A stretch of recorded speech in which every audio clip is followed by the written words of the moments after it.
This boxer fought from the most unexpected place in the world, prison. A glass of beer, go to the bathroom, you might miss it.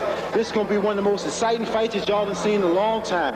And Eddie Gregory won't go past round 4. James Scott, the uncrowned light heavyweight champion of the world, said that. Is that convincing? The crowd attending will be a mix of inmates and prison guards, but one man managed to shine from here. His name was James Scott, and he grew up in Newark, New Jersey. James was surrounded by crime and poverty, and when he was a teenager, he got involved with gangs and started fighting in the streets. Eventually, James got arrested and convicted for armed robbery, which is the reason why he ended up in Rahway State Prison, serving 30 years. But James didn't give up on his life, and it was in prison where he found boxing and began training seriously. Prison had taken away all the distractions that were holding him back in the outside world. James' style reflected his prison life. It was rough and aggressive, with relentless pressure and stamina. He would break down opponents, tiring them out, then taking advantage, landing brutal combinations. His environment gave him the fuel he needed to outlast his opponents. He was hungry for a chance to change his life. Eventually, James got his big opportunity. He was given a fight against the #1 WBA light heavyweight contender, Eddie Mustafa Muhammad. The fight began and immediately James started to pressure. Eddie was a slick and technical boxer,